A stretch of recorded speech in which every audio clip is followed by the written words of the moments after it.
good breakfast and you are comfortable? Well, my name is Srinivasan. I'm going to be with you for some time today. I only hope you don't get bored of me. I have the rather pleasant and even rather redundant duty of introducing Mr. Brahma to you and so forth. Mr. Brahma and I have known each other for some time, and he's a very fascinating man, to say the least. And as you'll be seeing today, he is literally a master of everything, and he has got his background in social work and pharmaceuticals and healthcare, but he has widened his canvas humongously. And I'm happy to see him evolve in this direction.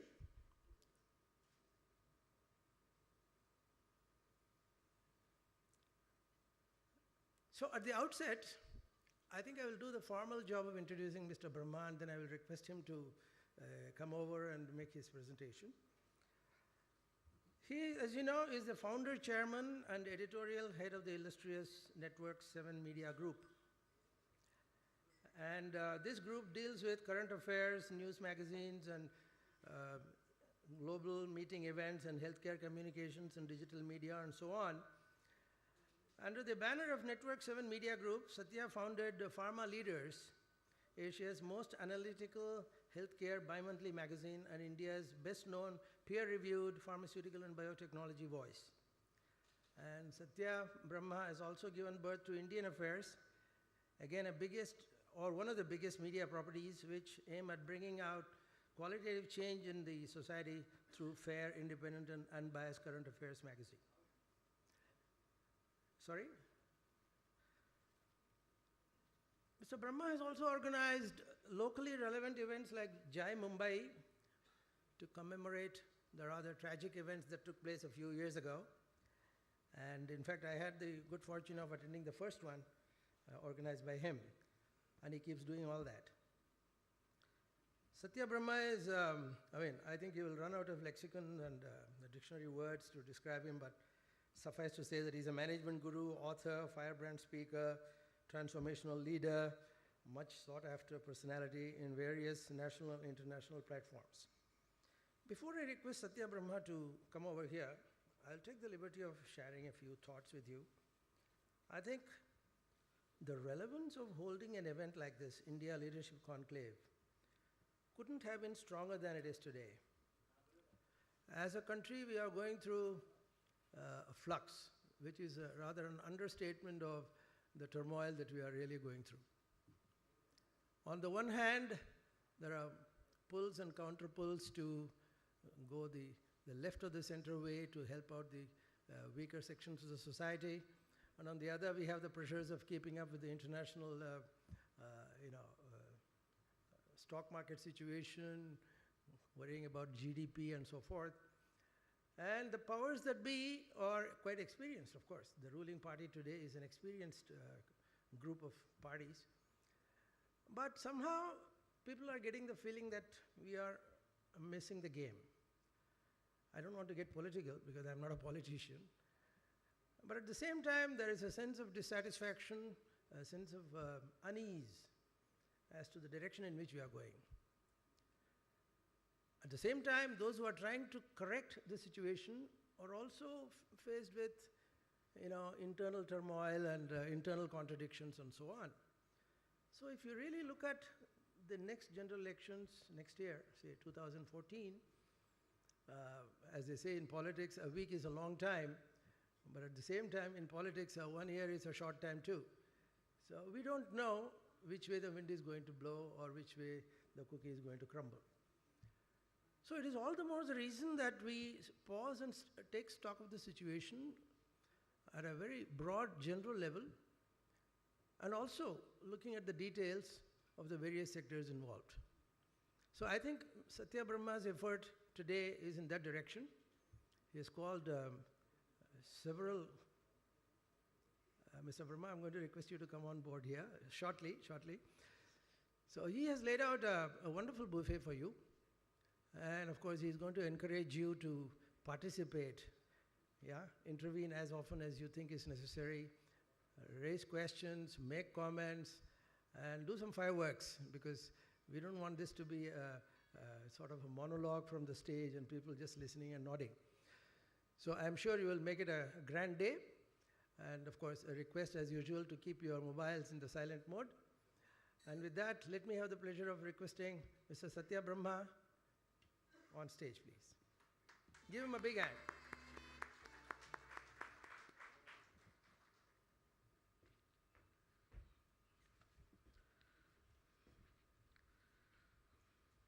Hello. Many thanks, Dr. Srinivasan, for your kind words. In fact, Dr. Srinivasan is going to moderate the entire event. He has been with the healthcare industry for more than 3 decades. And he has also been into this, the social sector where he has made his penetrations. Obviously, I don't require anybody's biodatas when you talk about the entire India, because I have interviewed more than 1,000 business leaders and politicians and everyone. So he has made his mark and done his excellent job in social sector and doing a commendable service in the various areas. Well, ladies and gentlemen, on behalf of Network 7 Media Group with the Association of Ministry of Corporate Affairs, which has specially requested me to give an appeal that 2% of the turnover of the company should go to the social sector. And my group companies based in UK like Breakfast News and Pharma News, PRY and others, I welcome you all for this grand 4th annual India Leadership Conclave and Business Leadership Awards 2013. When I conceived this India Leadership Conclave in the year 2010, I had in mind that what is the message that I'm going to give. On that platform, it was held in Delhi, then later on it became in Mumbai, then I went out to Bangalore, now it is in 4th edition. The message that I wanted to give it to this platform and to the various media that keep asking me the questions. We are talking about India as a superpower, and we are talking about the nation as a whole, as a developed nations. But I'm not a pessimist, I'm an optimist, and I think everything in the right direction. But unfortunately, since last 7 to 8 years, the entire country has been pushed into a policy paralysis. It is mainly because of the bunch of jokers and the politicians who are sitting at the center trying to loot the country. I'm sure as a journalist, I have the freedom to tell everything, but many of the business leaders who will be present here and who are present here will not be give opinion to that. But the fact of the matter is this: since the initiation of the liberalization policy in 1991, India has made remarkable progress in all the sectors. In fact, the entire world is looking at India as a hub for investment actually. But what is more important to me and what strikes to me, how can India will grow when the policy makers of the country who are there at the center and who are there at the state and who are there at the local bodies, who are there at the district bodies, are hand in glove trying to not do anything actually. The real money and investment that government makes it doesn't go to them. I have due respect for the Prime Minister of India and the cabinet colleagues and everyone. Some of them are the finest cabinet minister, I can tell them. The real problem is because of the 2 power center that is happening and the coterie of the people in one group and other group, creating a sight of panicky among the people. And we in the media actually are clueless what is happening there actually. When we get an invite from the Prime Minister's office or from any other office, we don't know what to speak. When we ask questions, they back the questions to someone else. So who should we ask the question?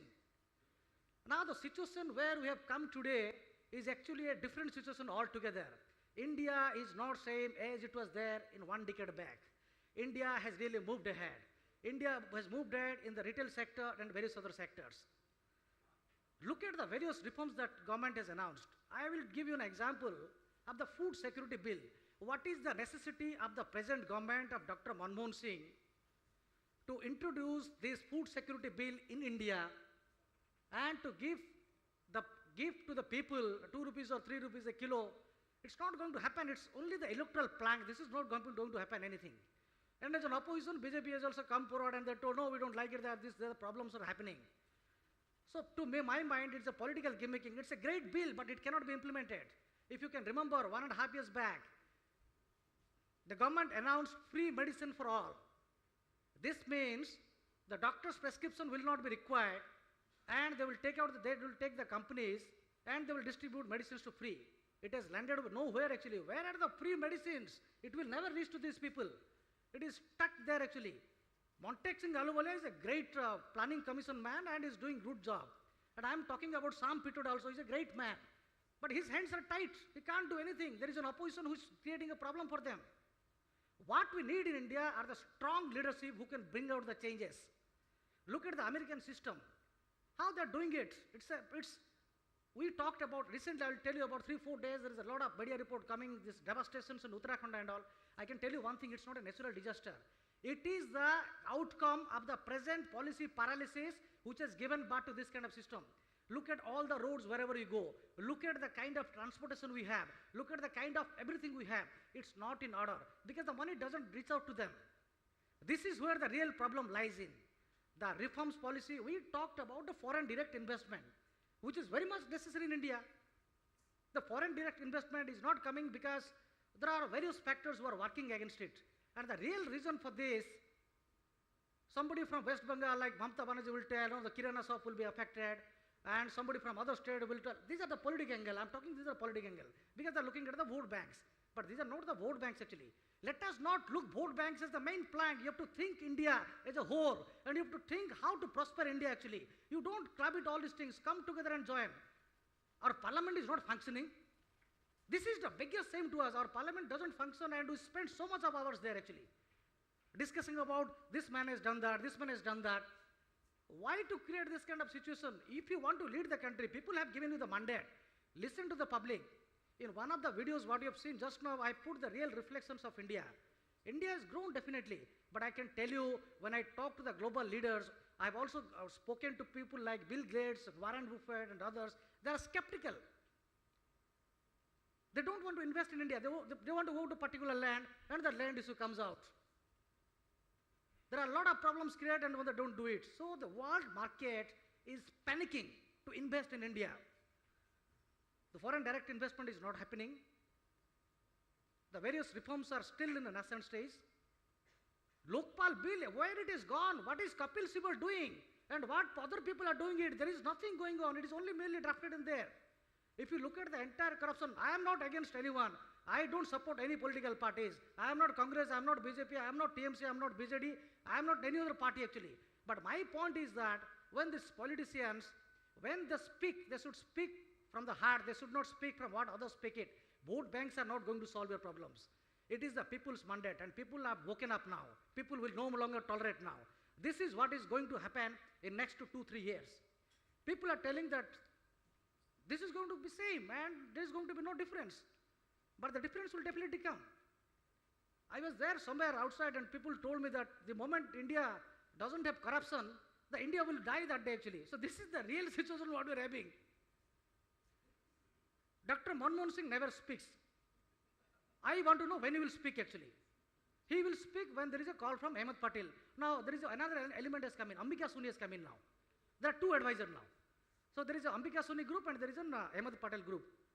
There is another faction which is Rahul Gandhi, who has been made as a vice president, who went to the FICCI platform. Look at his audacity, how he's saying. He's saying that I can solve the billion problems problem. He's being projected as the Prime Minister of India. Of course, there is internal squabbles happening. There is all possibility that Chidambaram might be projected. This is what my internal sources say. Rahul Gandhi says that I can't solve the billion problems, billion plus population's problem. Empower the billion people. How will you empower them? Have you empowered them now, till now? You have ruled the country for so many years. What have you done? BJP comes out by Narendra Modi. They projected Narendra Modi, who is actually a polarizing character. He has done Gujarat remarkably well. But what he has done is an outcome of what the people have done it before. I admire Narendra Modi's leadership a great. But he comes here and he counters Rahul Gandhi's points that this is, I can solve your problems. Does he have a blueprint? Does he travel outside the states? Has he gone out with the message? He's not being accepted other states where he goes. Nitish Kumar has split and is not joining with him. The real reason is not because of Nitish Kumar is separated with him, because Nitish Kumar is concerned about his Muslim votes. Now they're having a back channel talks that Sharad Pawar is talking to LK Advani, who actually is not in favor of Narendra Modi being projected. So he's pushing the people like Subhendu, these whistleblowers and all, create a side of situation. So there is no opposition here now. And Congress, no, very well there. BJD is happy there. You don't know about Navin Patnaik. I come from Odisha, I know what he does actually. People say that he's a very clean man, he does everything. And and he's going to win also next election. I don't blame this thing, but these are the perception. He's going to win the next election, but he doesn't have any plan. 9 o'clock in the morning, 9 o'clock in the night, he doesn't go anywhere. He goes and parties, his brother is there in Delhi. Nobody also knows, I can disclose here, by 5:30, 6 o'clock, he goes to a place called Udaipur and he does charos and ganja, comes back. This is the report which I have. I have documentary evidence to prove that. All the chief ministers that we have, they are politically motivated. If something happens to Mamata Banerjee, he will tell this is a CPM fellow. And if something happens there, he will tell this is what my opponents are doing it. Can Mamata Banerjee tell to the public that I have removed the misrules of the left parties, I have come to the power, this is what I'm going to do. See, won the support of the Marxist and Naxalites now. Now, she's not talking to them. You have seen recently in Uttarakhand, we have lost lives of these politicians. And they're blaming the BJP government. Actually, the real problem is that we don't have policy to tackle them. We have complex issues. India is a land of billion problems, but it is also a land of billion opportunities. We have to convert these challenges and problems into opportunities. And to do that, hopefully this India Leadership Platform will give rise to the new thoughts, and I thank all my speakers who have accepted my invitation, and they will be speaking on various aspects, what is lined up for the whole day. And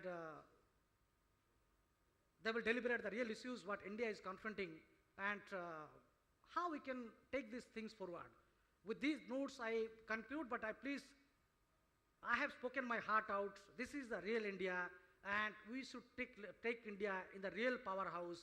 And I can tell you one thing, India is a great country. It's governed by one of the finest laws, but some of the laws which you've done it probably is flawed, and you have to renew those laws. But judiciary and media is doing a great role, and they will bring out the reports, but they have also sometimes squeezed. So together you have to make a concreted efforts and take India to the newer directions. I believe in the next 3 to 4 years, India has the potential to be the equal partner of governance, reforms, policies, and world is looking at India as a major destination.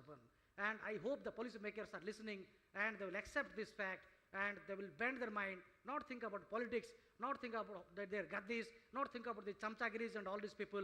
Think about India and find a difference. What is happening? Listen to the people. India lives in villages. It is not about 22.5% who are the urban class actually. 76.5% people are there in villages. They don't have toilets. We all have mobile phones. They don't have toilets. Companies have come forward to give them mobile phone. They'll go to their places and they'll do it. Why can't they go? Why can't they go into this remote area? They won't go. There are many examples, but we're lacking sort of time. So with these notes, I conclude my talks, and I request Mr. Srinivasan to come forward and invite the next speaker. Thank you very much.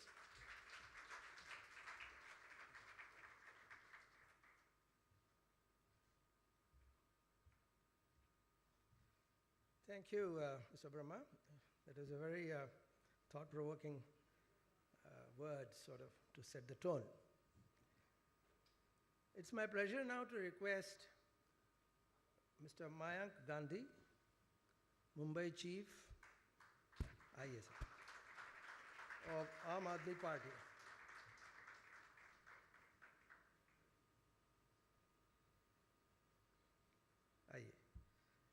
Well, as you can see, at least to this audience, or even in general to any other audience, welcome, sir. It's not indeed necessary to introduce Mr. Gandhi or his party, because they are in the news every day, and also they touch the lives of each and everyone sitting here and the vast hinterland of our country in some form or the other. Mr. Gandhi has been a social worker, he's an activist, and of course now The entire movement has taken a political shape for reasons of compulsion, whatever, which he is going to elaborate on. And personally, he has been responsible for bringing to fruition the Right to Information Act in Maharashtra and the laws relating to the transfer of government employees, laws relating to Nagar Raj Bill, and so on. Virtually anything and everything that has anything to do in the social domain is his agenda. So, without much ado, can I request Gandhi Sahab? On to you, sir. All the best. Thank you. Namaste. Let's hear some more energy. Namaste! Yeah. I think the biggest thing lacking in India, I mean, we say there is a crisis. What is the crisis about? Somebody would say poverty, somebody would say education, somebody is going to say the inequality. But I think the biggest crisis in this country is leadership. And I am happy to be here in a leadership conclave. I hope that this becomes a platform to bring in better leaders in every walks of life. I'm going to talk, he told me, he said that I'm a politician, so I just wanted to add the word reluctant to that. I'm an extremely reluctant politician. They say politics is the last refuge of the scoundrel. I think the one who said that has done a great disservice to humanity. Politics should be the place for the brightest and the most caring person, humane person in the world. Politics should be the place for the best to come and serve society. But today politics, I mean, I would say an honest politician is kind of an oxymoron. You can either be honest or a politician. You can't really be both. And that's because the system makes it happen like that. It's not that there are no good people in politics. I can say lots of people who are good and who are in politics. But the system is forcing them to behave in a certain method. The system is the real culprit. And I'm going to show that, give you some examples to show that. I do not know of many politicians, many MPs in this country who have won by spending less than 10 crore rupees. I mean, you can spend 40 crore and still not win. But if you spend less than 10 crores, it's almost impossible to win. So that's the threshold. You have to spend 10 crore rupees. And out of that 10 crore, 40 lakh rupees is the official component. And more than 9.5 crore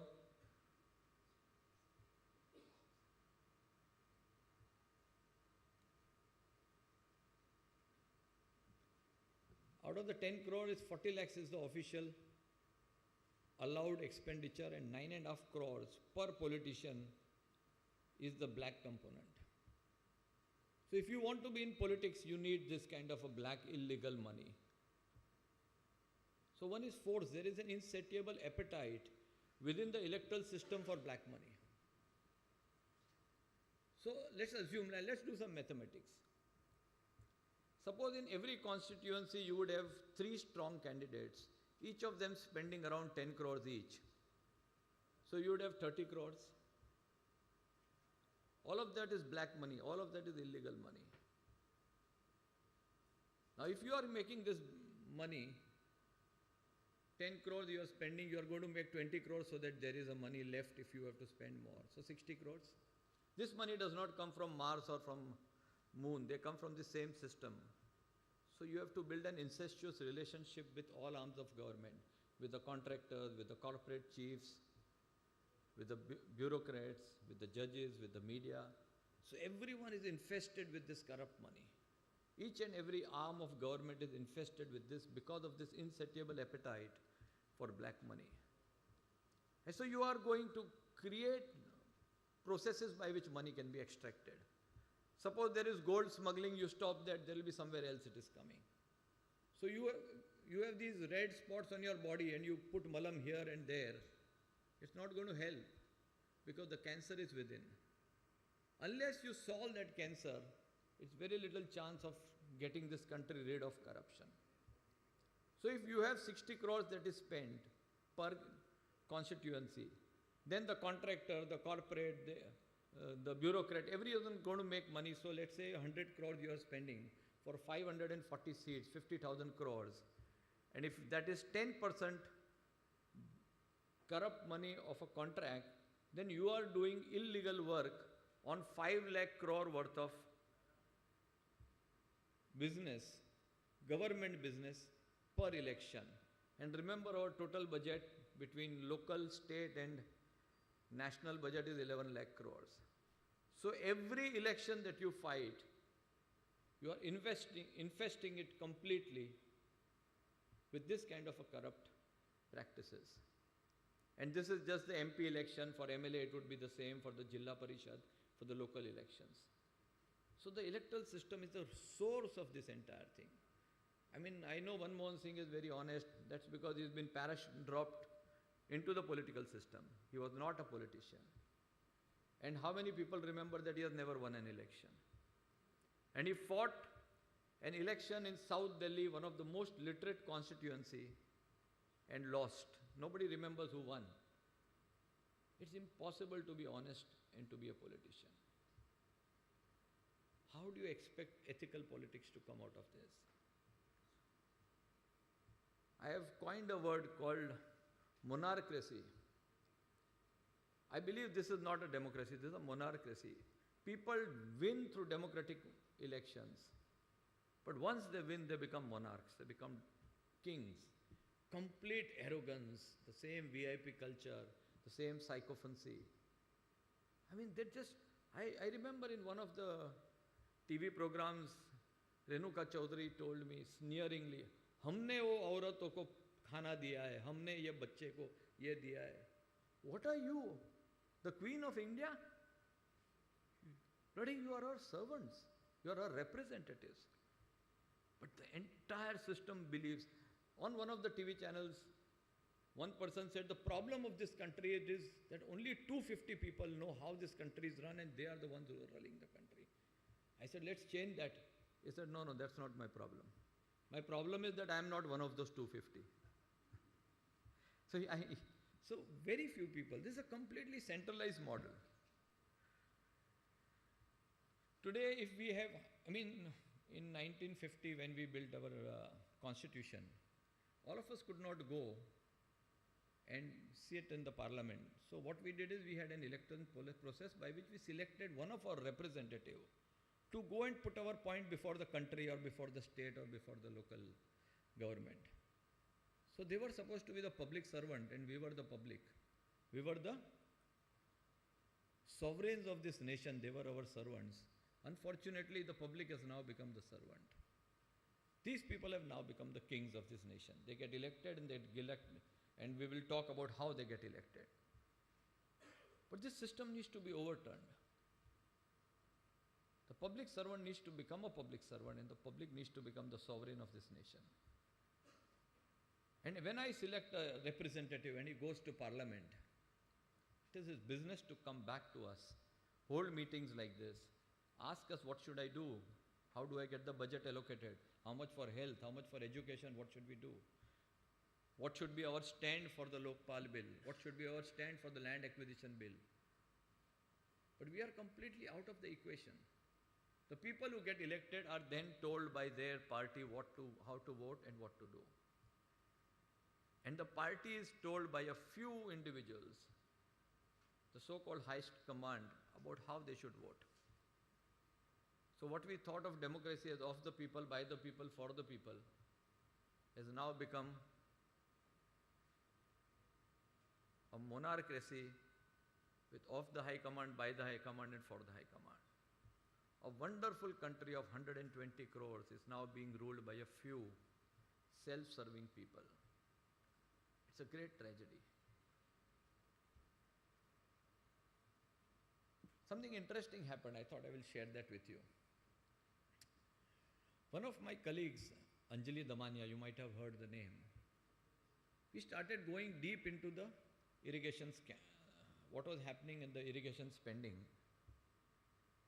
And we realized that 70,000 crore worth of irrigation scam, the entire NCP party was built out of this 70,000 crore scam that took place. It was the most brazen form of corruption that we have ever seen. The entire money, out of 121 dams, 119 dams have not a drop of water. These dams were only given contracts so that the money could be taken out. When we saw this, we talked to the CM. The CM caught his head and said, this is not corruption. This is robbery. This is loot. This is plunder. It was so brazen. A chief minister who must have seen all kind of corruptions. We talked to the bureaucrats. I remember talking to the secretary to the governor. He could not stop laughing. I said, what's so funny? I mean, look at the amount of corruption. He said, I have never seen somebody do so brazen corruption. Absolutely brazen.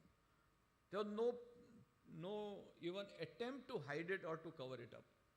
It was as if nobody cares. Who the hell can ask me? I can do whatever. In just one point, a 53 crore project in one of the places, when the contract was given completely in the wrong manner, I'm not going to go into the details. But the contract was signed on 22nd June in the Mumbai office, taken to the Thane office on 22nd June, taken to the Panvel office on 2nd June, approval received from Panvel going to Thane, going to Mumbai. By 3 o'clock, the contractor would have submitted all the earnest money deposit and everything. So we are wondering, such efficiency, wonderful. Then we realized Ajit Pawar's birthday is on 22nd June. So this is the monarchy, this is the king, and on his birthday, his percentage would have reached him. So it was a birthday gift from the contractor, from the state, from the country. So when we saw this, we filed a case against him. An interesting incident, just shows what this country is, how it is running. So we filed a case against it. That case that we filed on 21st April 2013 has still not come up. So one of the BJP member, Kirit Somaiya, also went and filed a case against the irrigation scam. So we are very happy. At least the opposition party is doing something. Though we gave the papers to them to also file, and he did take an initiative.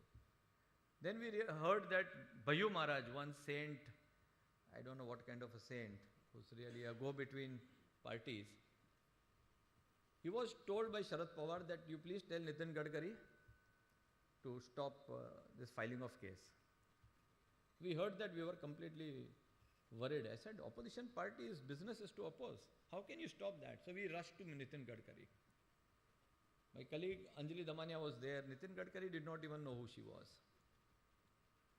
So she said, gave the papers and said, Gadkari ji, आप कैसे मना कर रहे हो उनको file करने के लिए? देखिए कितना करप्शन हुआ है.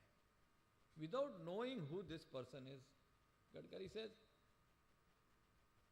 ये किरीट सोमैया येड़ा है, पागल है, he is mad. अपना काम नहीं है सब केस बेस करने का. हम तो बहुत कुछ होगा तो असेंबली में 1-2 बार मुद्दा उठाने का.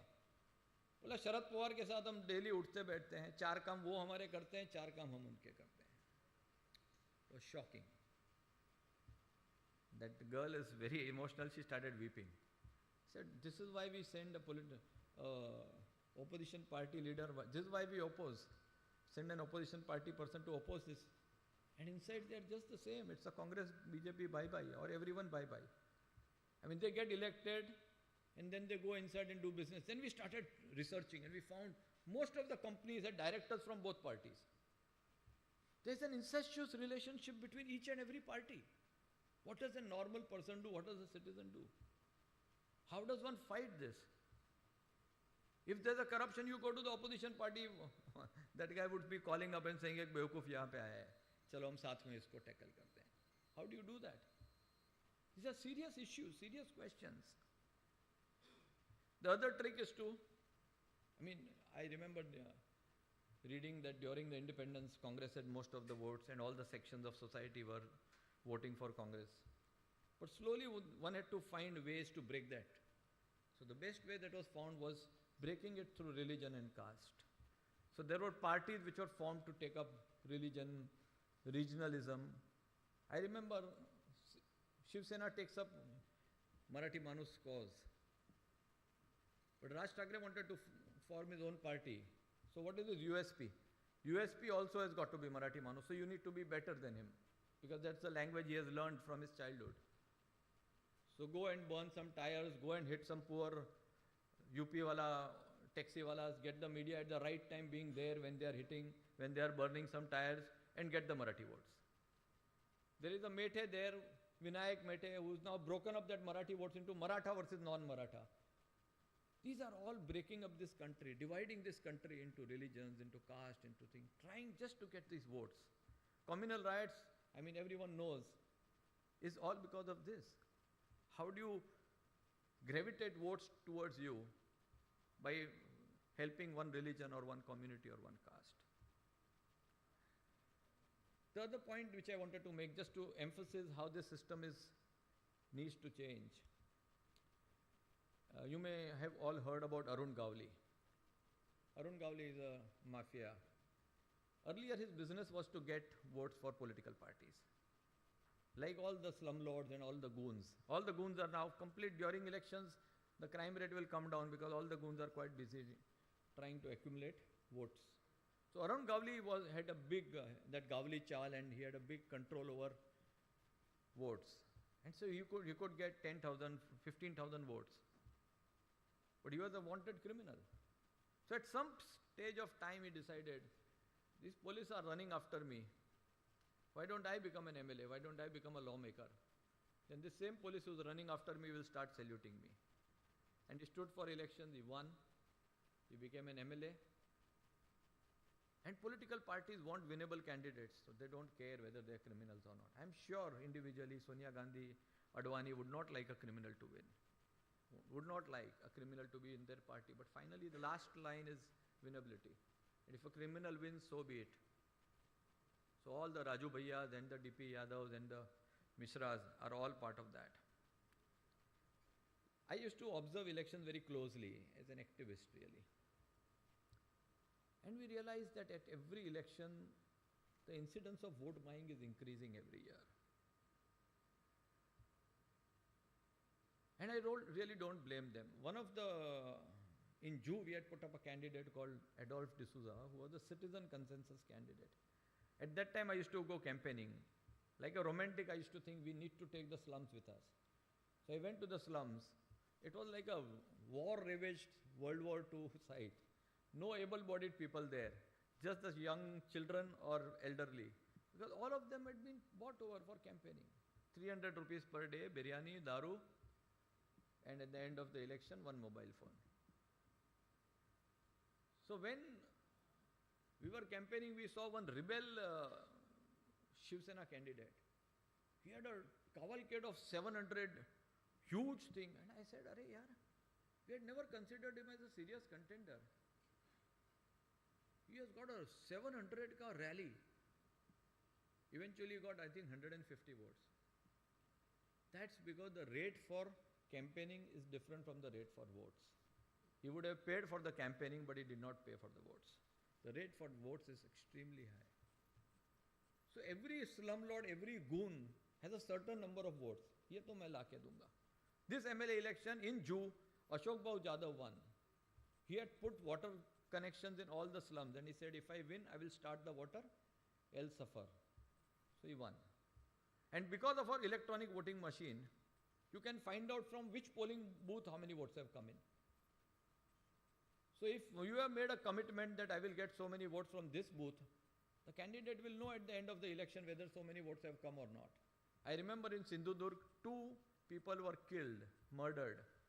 We heard by Narayan Rane because he had committed to get certain number of votes and not come. So I am very, very skeptical about this electronic voting machine, not because of its misuse, but because it still does not hold the secrecy that is necessary. I prefer the old hand votes in which they were mixed and you would not know where the votes came from. With this electronic vote, you know where the votes are coming from, and it's a very dangerous precedent. So during the last election, I saw that almost all elections were won by money. Both parties were giving money. At the last night, you would have 1,000 rupee and saris and lungis and all of them being. We saw that, we filmed it, we showed to the police, nothing happened. But it happens, and vote buying is completely prevalent. And with the kind of pressures of caste and money and divisive votes and muscles and goons, I felt this country is gone. There's absolutely no hope.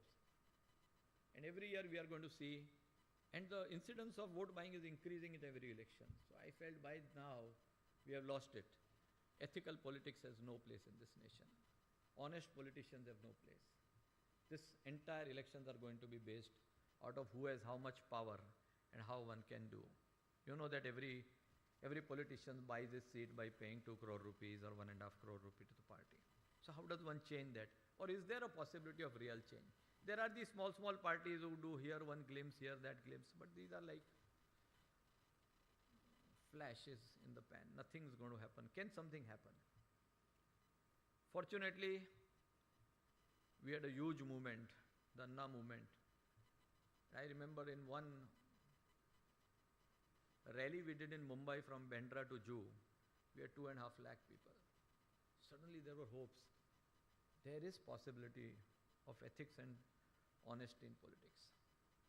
We wanted to transform the nation and we didn't want to go in politics.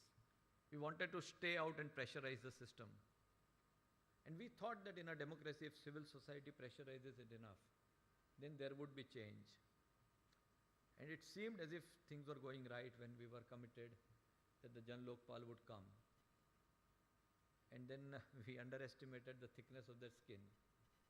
They changed, they betrayed the nation. So we really were left with no option. We did not come here to agitate, we came to transform.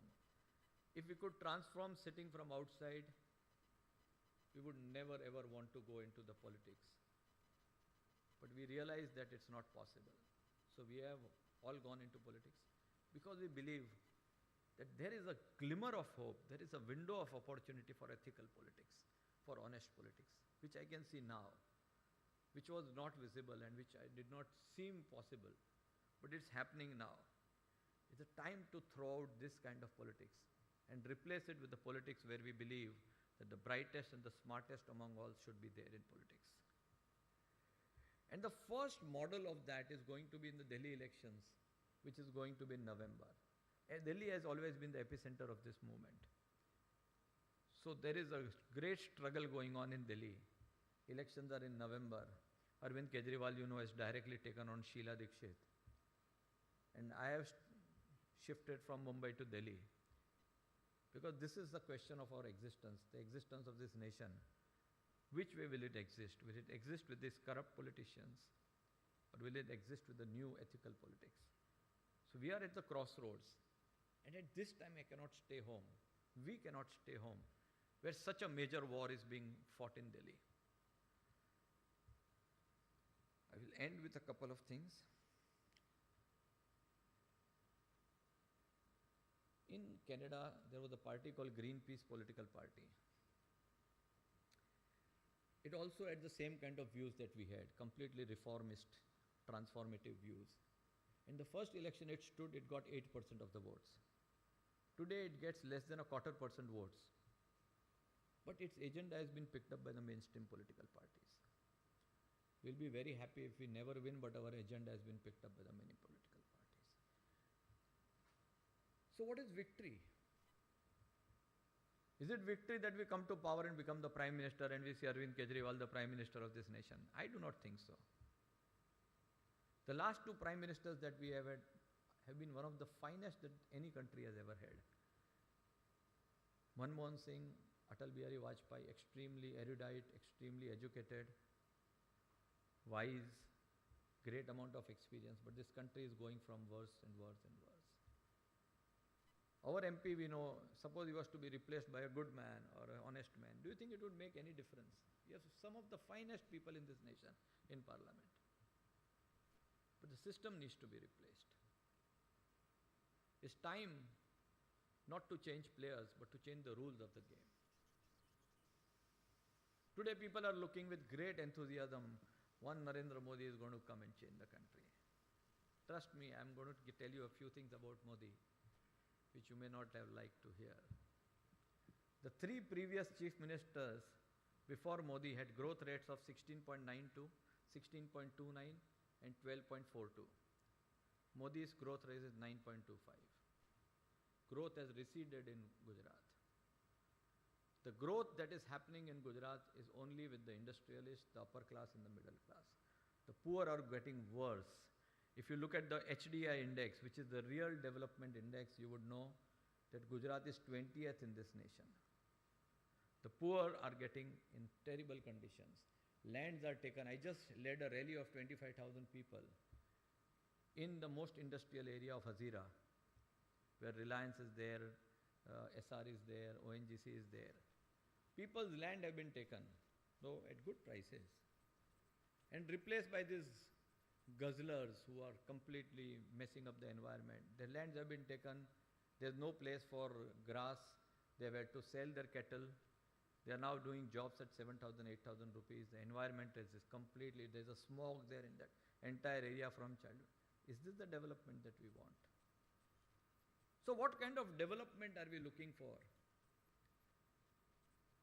I think every country needs two kinds of development. One is that the cake that is there should be distributed well, so that the poorest of the poor get it. And that cake should get bigger. So there should be honest businessmen, honest entrepreneurs who should be encouraged, facilitated. Our party does not believe in any isms. We don't believe in capitalism, we don't believe in socialism, we don't believe in capitalism. We will only take decisions which are right for this nation. But definitely we do not believe in crony capitalism. We believe that there is an honest entrepreneur in Indians which need to be facilitated, encouraged, and development should take place in a certain manner, not at the risk of the poor of the poor. This trickle-down theory doesn't work. It's a nonsense theory. I've seen this all over this country. The rich keep on getting richer and the poor keep on getting poorer. There's no trickle-down. And why should there be a trickle-down? Why should not the poor of the poor get the best social... if we win in Delhi, in the 70 Vidhan Sabhas, we are going to put free medical and free education. Why should the poorest not get good medical? I would say that each and every MLA, MP, minister should only send their children in government school and in government hospitals. If they do that, the quality of government school and government hospitals will tremendously increase. This entire, and we talk about privatization, we talk about multinationals. The problem is not privatization, the problem is not multinationals. We are neither against privatization, not against multinationals. The problem is governance. If the governance is bad, the private bodies will loot this nation. If the government is bad, the multinationals will loot this nation. If the government is bad, the government servants will loot this nation. Anyone who is in power, whether it is money or position, will loot this nation if the governance is bad. What you really need is to improve the quality of governance. If that is improved, there is no problem with privatization, no problem with multinationals. And the governance needs to reach to last man in the line. So our definition has been that the issues that we pick up should be debated, should be taken up. That is victory. And today when in Surajkund, if Rahul Gandhi and Sonia Gandhi go in a bus, whose agenda is it? It's our agenda.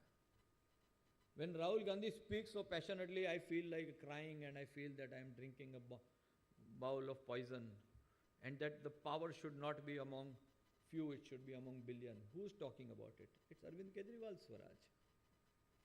When each and every party says that CBI should be made independent, who set that agenda? It's Aam Aadmi Party. When corruption has become such a major issue, who set the agenda? So we have already started winning. It's now a question of the extent of victory.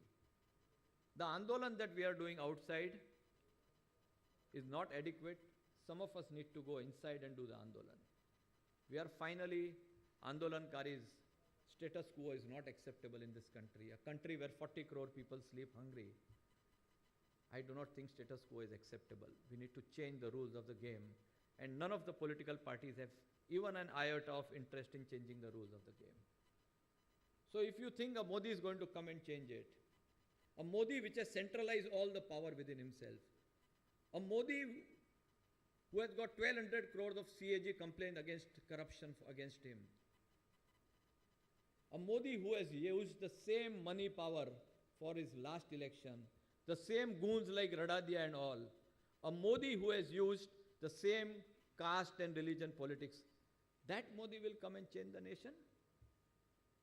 I don't believe so. We don't need an alternate to this party. We need an alternate to this system. Thank you so much for hearing.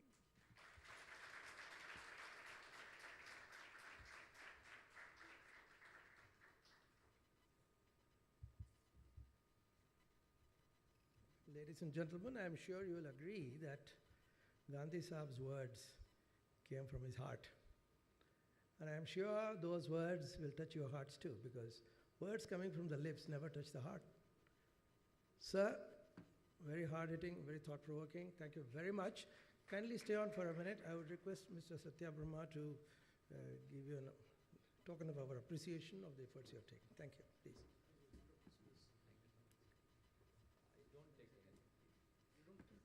Just a moment. Just a moment. Nothing written is here. Nothing is written here. See. Nothing is written. Okay. Well, ladies and gentlemen, after that thought-provoking presentation, we are moving to a slightly different topic. And I have the pleasure of requesting Mr. Rajiv Kapoor, Managing Director of Corporate, to come on stage, please.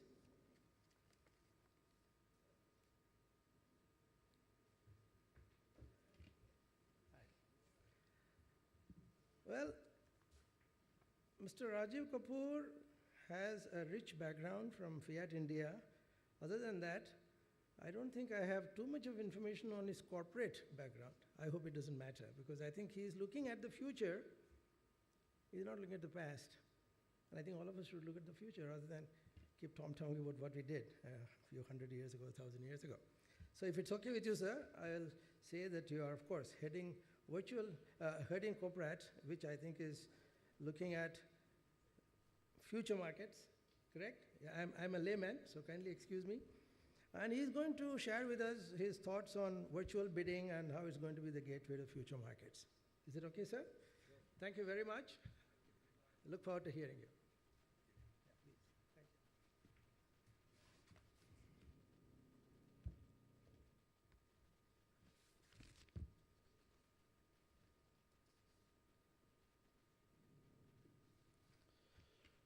you. Good morning. After a very thought-provoking speech by Mr. Gandhi, we'll have to actually do a track change and talk about business in India, because ultimately, with all the problems we face, some of them which we have taken upon ourselves, embracing democracy, we still have to steer around potholes like we do in Mumbai every rain. And we have to still work into this market, still keep the momentum going, still make the business happen, still make dollars come into this country, unfortunately. Early this month, very recently, Boston Consulting Group and CII together printed a paper, a very detailed study. The title was Winning with Uncertainty. At that point of time, they would not have thought about uncertainty we are going to face even before June closes. We have this unprecedented loss of life and property up there in north. I stay in Delhi. As Mr. Gandhi said, he also has moved to Delhi. You all cannot believe here what has happened in Uttarakhand. Thousands of life has been lost.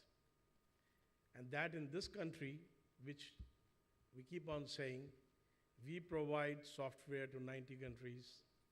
We are one of the best in IT systems, and we are very progressive. BCG and CII would not have thought that rupee will sink to a low of 60 rupees to $1, hitting our imports badly.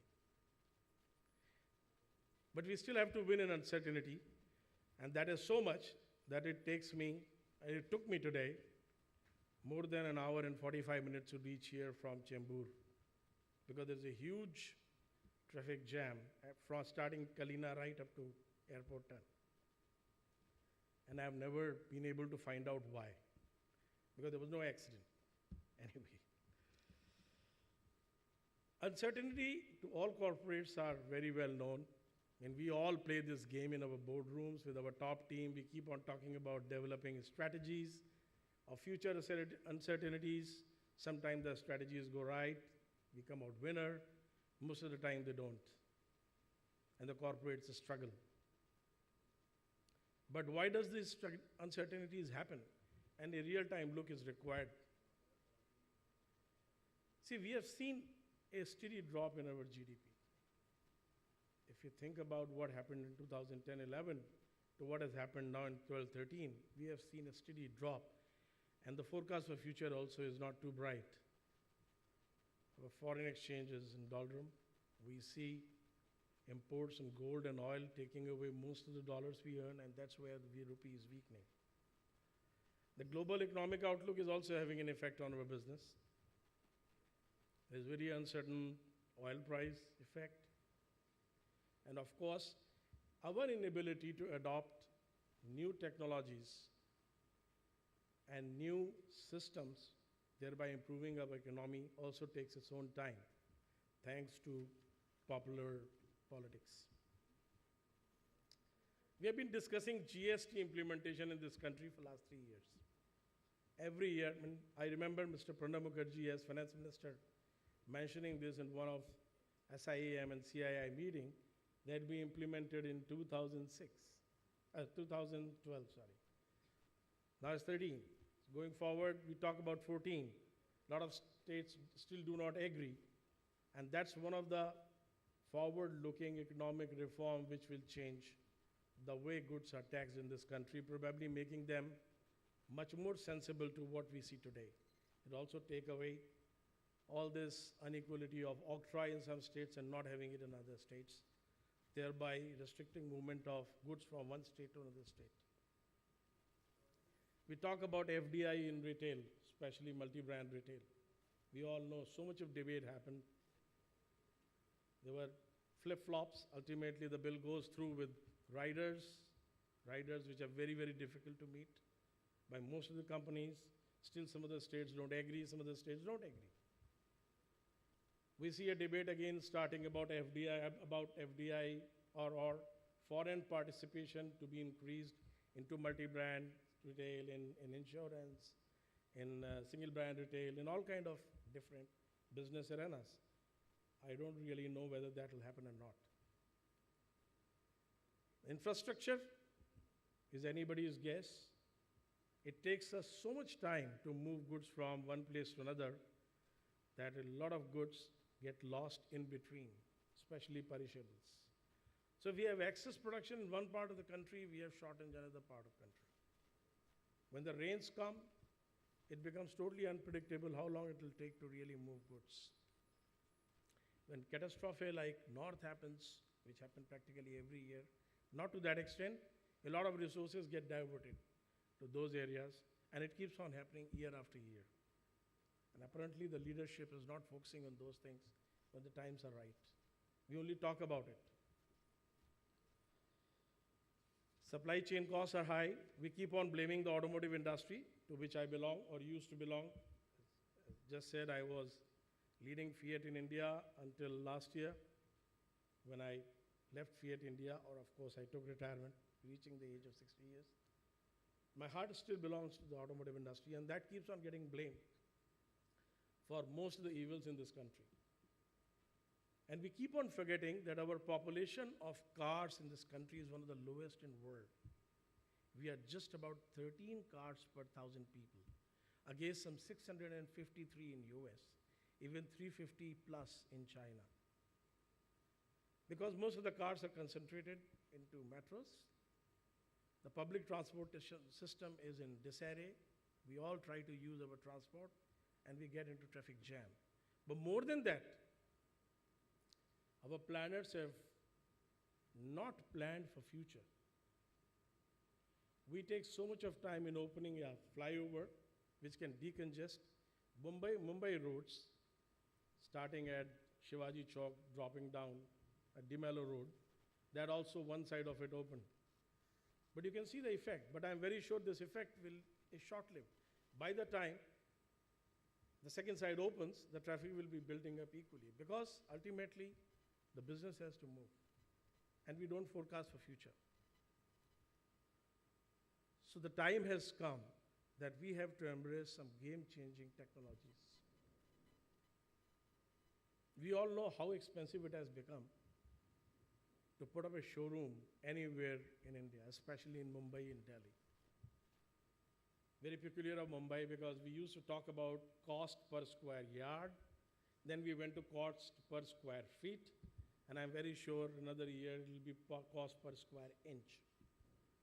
The showroom space is just not available. We want to put up big malls where the cost breakup is so high that it doesn't make sense for retailers, so you will see shutters going down every day on shops. Whereas we like to shop, we in India has only one good growth story, that we have a growing middle class. Even though with so many things going wrong, we still have a lot of spending power. As a matter of fact, we are third largest economy in the world if you talk about purchasing power parity. And that's the only thing which is keeping this country and its growth ticking, still ticking. We have a lot of youngsters still coming in, educated youngsters who are finding jobs. But if this front end of sale drops, and it doesn't happen, those youngsters will not find jobs. And all this money which is coming in, which is making the economy roll, will tend to dry out and stop. And the only way to do it is to think about technologies which can take away all this traffic from the roads, make the real estate more feasible to be acquired, and of course, make trained manpower to be available for other things. And that's where we talk about a virtual space. In India, we still do not have a very clear policy about how do we want to manage e-commerce in this country, or how do we want to manage virtual marketplace in this country. It's very hazy.